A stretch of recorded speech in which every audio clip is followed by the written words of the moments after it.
Hey guys, this is Matt from Matt Fitness, coming at you with another video. Today's topic is on the topic of cardio. I figured it'd be relatively appropriate, considering I'm doing my cardio right now.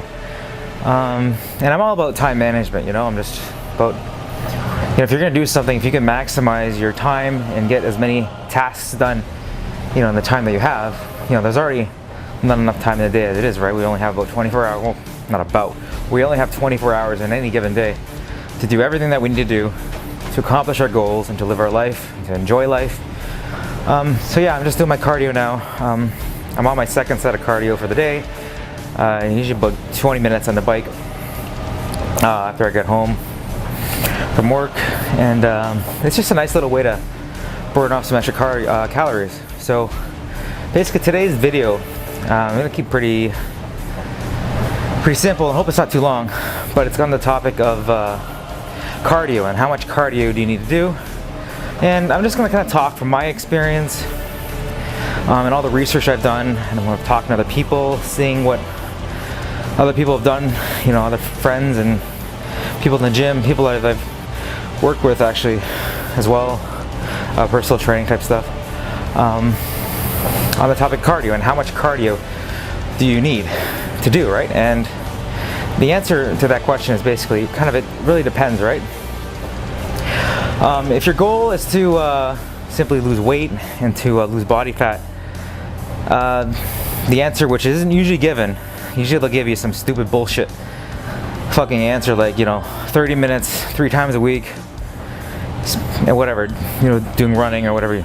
I think that's a bullshit answer because it really depends, right? So if your goal is to just lose fat and lose weight, the right amount of cardio is the least amount you need to do to maintain a specific rate of fat loss. So if you're in 1,000 calorie deficit per day from your diet, and you're doing a certain amount of cardio, and your goal is to lose, say, 2 pounds a week, right? So 1,000 calories a day, that's 7,000 calories a week, 2 pound deficit, right? And then you do your cardio to burn a little extra calories, right? So I always recommend starting off with the smallest amount possible, like maybe around 10 minutes a day. And if you're losing 2 pounds at 10 minutes a day, or every other day, 3 days a week, then by all means keep doing that and don't increase the amount. As you lose weight, inevitably your body will just automatically, its metabolism will lower, right? So you'll start burning less calories on a day-to-day basis because there's less mass to maintain, right? So as you get lighter and lighter and you lose more body fat, generally you have to increase the amount of activity you do or lower calories from your diet, right? And ideally it's a combination of both. So you start off with the small amount possible, like even if you can do it with no cardio, like try 1,000 calorie deficit and do it with no cardio, or even just some cardio just to stay aerobically, conditioned, and for the benefits of the cardio, like a healthy heart and lung system and that sort of thing. But if you're losing 2 pounds a week, there's no need to do more. And there's only so much you can reduce calories from your diet too, right? You can only go so far. You generally don't want to go anywhere below 1,000 minus your TDEE per day. If you hit your BMR, that's about as far as you want to go too. You don't want to go below your BMR. Like for me, my BMR is around 1,800. I don't like taking anything less than 1,800 because I know that's my BMR, right? And if you take in too little calories, you risk burning muscle, right? So the answer is the least amount possible.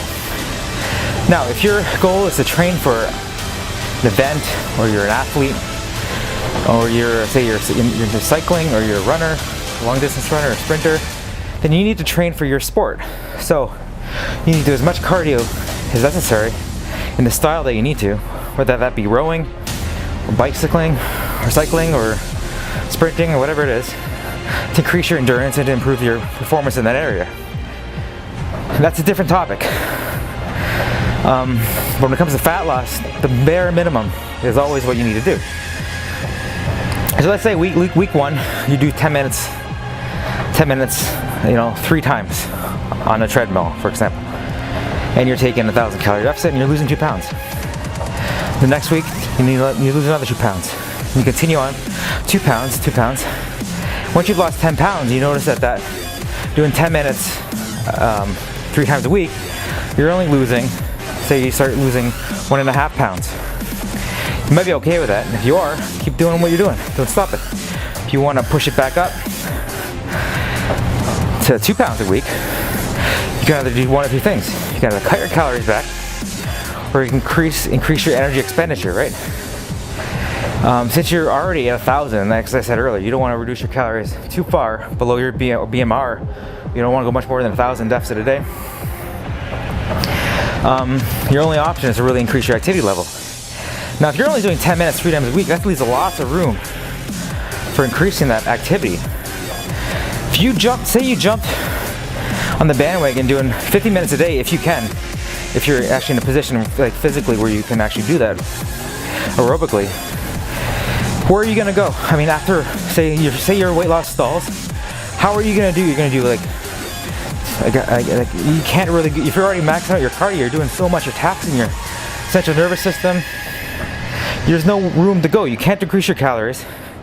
You can't increase your energy expenditure without burning yourself out. So that's why it's not smart to do too much cardio at first. Start with a small amount.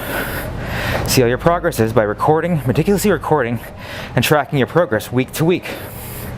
If you notice things are slowing down, you have room. If you're only doing a 500 calorie deficit a day, this gives you lots of ability. You can cut your calories back a bit. So instead of a 500 deficit, you can go to 600 deficit. And that alone might jumpstart the fat loss more.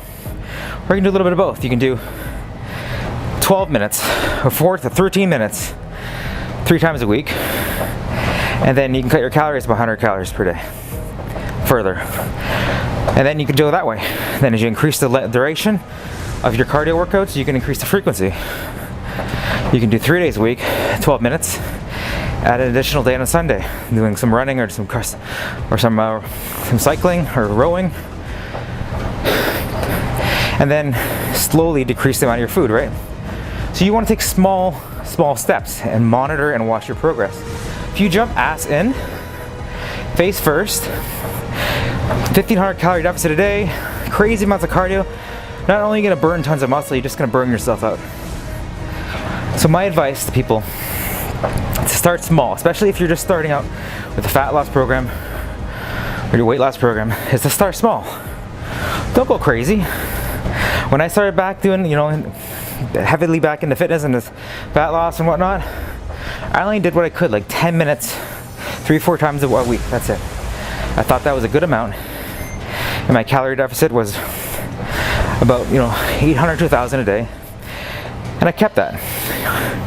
Now, it doesn't mean you can't go with a 500 calorie deficit a day and still do them like 10 minutes of cardio 3 days a week, or even no cardio, and just see how you do. It all comes down to the energy expenditure, guys. So it doesn't matter if you're taking the calories from one end of the spectrum to the other, right? So it's like two fronts, right? On the one side, you get your calories in, and the other side, your calories out through activity, right? And that's basically the energy balance equation when it comes to how your body uses energy, how it takes in energy, and what it does with it, right? And you need to be smart, and you need to tailor your program and what you're doing and take small incremental steps to get results. You see people all the time going to the gym, hardcore day one, right? Crazy, killing it, running, busting their ass on the treadmill. Not only is that not maintainable long term, especially if your current level of conditioning doesn't warrant that sort of level of intensity and activity, but eventually you're just going to hit a wall. Ramp yourself up slowly. Give yourself room. Give yourself room with your diet. Give yourself room with your cardio. As long as you're in a deficit, it doesn't matter if you take it from either end of the spectrum. And there's lots of ways to do things, You don't want to go too low in your diet. Like I said, the most, 1,000 minus your total daily, minus 1,000, that's my recommendation, or your BMR. If you go any lower, you hit your BMR, I would think that's okay. Don't go lower than that. Don't be a 200 pound male, 6 foot tall, eating 1,200 calories. You're just gonna burn a shit ton of your muscle away. You're gonna burn yourself out if you're doing too much cardio, working out and not getting enough nutrients. You're not getting enough micronutrients. You're not getting enough energy and carbs to fuel your workouts. just a bad idea, you know, guys. Start small and make small adjustments. That's why I keep telling everyone, you gotta track your week to week weight, how you feel, how your body's doing. And then you gotta analyze that. If you're serious about your body and your level of fitness, you'll commit the time to do this. It's not rocket science. You just really have to commit yourself. It does take some level of dedication, but anyone can do it. Now, it doesn't matter what kind of cardio you do, as long as you're increasing your caloric expenditure during the time of exertion. And to be quite fair, you don't burn a lot during the session. This whole 20-minute session of cardio that I'm doing right now, if I'm lucky, I'll burn 250 calories. 300 if I go like balls to the walls, nuts, right? You can create a nice energy deficit by just not having, you know, that ice cream or, you know, extra couple of crackers or some, or whatever. Just cut back on your portions a bit. And then you know what you do? You walk to work, you ride a bike around a bit, you take stairs. And that stuff, guys, that you do day to day, just like going and walking to work, walk around your house, like the shit that you would just do anyways. Like even if you don't even care about your health or your fitness, you just have to do those things anyways. Those things are actually all good burn energy, right? I mean, yeah, we're all living, breathing beings with pulses, and that's really your BMR. And if you're alive, you're watching this, you got a BMR, man. You got a heart rate, you're burning some calories every day by doing nothing. You could fucking be in a coma. That's why I say it's like the coma patient energy expenditure. If you're a fucking coma patient, you're gonna burn your BMR. And the heavier you get and the more weight you gain, whether it be fat or muscle, the more heavier BMR is, right? That's why all these formulas are based off of weight. Things like age, sex, height, those things don't change, but the weight does. And it has a huge influential factor on your energy expenditure every day, right? So as you lose weight, it gets harder and harder to lose weight. That's why people hit those plateaus, right? That's why I'm saying start small with your cardio. Start small with your diet. Monitor and slowly increase it. Yeah, I mean, you're not gonna get ripped overnight. And if you did those things, you're not gonna get ripped overnight. You go balls to the walls on the treadmill and your body isn't primed for that sort of physical activity. You're just gonna hurt yourself, you're gonna injure yourself. You're gonna get really bad shin splints, you're gonna sprain your ankle, you're gonna wear out your joints. You gotta be smart about this whole thing, right? Because it's, like, it really is a long journey. Like I'm saying this real, I've been doing this for like a year now. When I started, I always had decent amount of muscle mass because I've worked out for years and years before. So I built up a lot of muscular foundations and training and exercises. But man, I've lost almost over 70 pounds, 160 pounds now. I'm 166 now because I'm bloated, but 160 pounds a couple days ago. And I'm not ripped where I want to be. Like, my abs are starting to come through. It's been a year, guys. I'm doing this for a year. 6 days to 7 days a week. Hour and a half at the gym. Combination of cardio and weights. Multiple meals logged every single day. I think MyFitnessPal now is just notifying me that I hit 335 days in a row logging in and tracking my calories. You guys gotta think of fitness, fat loss, weight loss as a long-term commitment, because it's not something you can just wing together in some bullshit 90-day commercial. Go from being 40% body fat all of a sudden down to 11% or 10% body fat, rippling abs. And that's the worst thing about the fitness industry, is how they portray this quick fix bullshit. Increase the resistance a bit. That you can go from neglecting your body for years and years on end and being obese to, you know, to dropping the weight enough to be ripped like a fitness model. The fact of the matter is, like, those before and after photos, like, fuck, dude, it's all an illusion. Guys, it's an illusion. Most of them are an illusion. Especially if it happened that quick. Lighting, angles, how the guy's posing, right? If he's sucking his stomach in, shoulders back, the lights from above will really accentuate the abdominals and the definition of the muscles. Bright lights head on, slouch down, stomach out, makes a big difference. And not only that, a lot of these guys are guys that are already fit. You could tell by looking at them. Look at their traps. They have huge fucking traps, bulldog traps. Connect up to their fucking ears, man.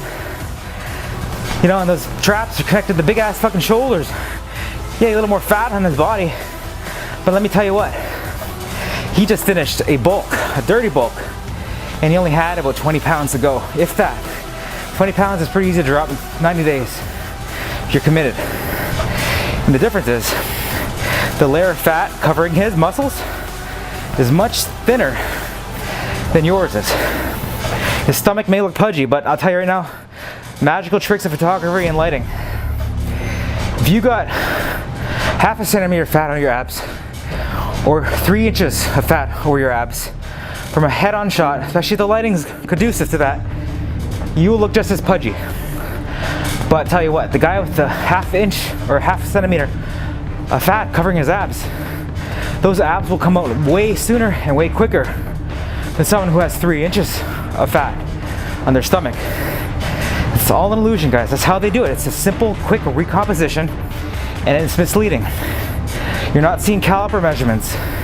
No one's grabbing the hunk of fat with their hands in front saying, look at this. No one's giving body fat percentages in those pictures. Remember, it's all illusion. A lot of times, this fitness industry just wants, whatever company it may be, Hydroxycut, some bullshit fat burner. They're in it for money, right? It's a business. They want you to see amazing results because, do you think me showing you guys and trying to say I was actually trying to make money off you, which I never will because I just want to help people out. But if I want to make money off you, and I show a picture of me, July 2016, and the picture of me now, I look way better now, but I do not have the abs that you see in some of these commercials. And if I said, you can get from here, from A to B, and it only take you 12 months, and I don't have ripped abs, you think that you are going to buy that product? No, because you're like, why would I buy that when I could look at Joe Blow's magical testosterone boosting, fat burning, magical fucking weed from Asia, some Asian scientists discovered, and I'm gonna get ripped in fucking 3 months? I'm not gonna fucking get up on that shit. I don't want that natural stuff. I don't want to do it right. But it's all an illusion, guys. It's just to get your money. So I know I kind of went off on a tangent, but when it comes to cardio, do the bare minimum that you need to do and have realistic results. Realistic expectations, because it'll take time. It'll take time. Don't burn yourself out too early. Do what you need to do to reach your goals, guys. Got a minute and a half, so I'm gonna keep talking for a bit here. Keep doing what you gotta do to hit your goals, to reach your goals. It's a pleasure and it's an absolute privilege being in a position in 2017 where I was able to find all this information online. And the whole point of me doing this YouTube channel is to help you guys by giving you real advice and showing you that I'm not a complete product, I'm not a complete finished product, and that in many ways neither of us ever will be.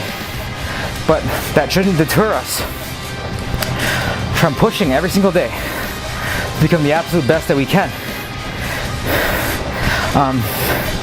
And you know, that's what my channel's all about, right? So, cardio, be realistic, fitness industry, and all these fucking 9-day transformations, bullshit. It's bullshit, right? So, if you take away anything in this video, remember, be realistic on your expectations. 1 year, more longer. It could take you a couple years, 2 years, 3 years. It doesn't matter, you just gotta do it every day and do what you gotta do. Take those steps to reach your goals. 2, pace yourself with the cardio and your caloric deficit. There's no rush here. You're not going in a super movie in the next 20 years or in the next few months. There's no deadlines. Take it slow, make small changes as you go, and track and make changes as you go. And most importantly, just stick with it, guys. I know you can do it. It's been an absolute pleasure helping out in this video. So you like this video, please comment and like and subscribe. If you feel like there's anything I can do better, please let me know. And I'll talk to you in the next video. Keep killing, guys.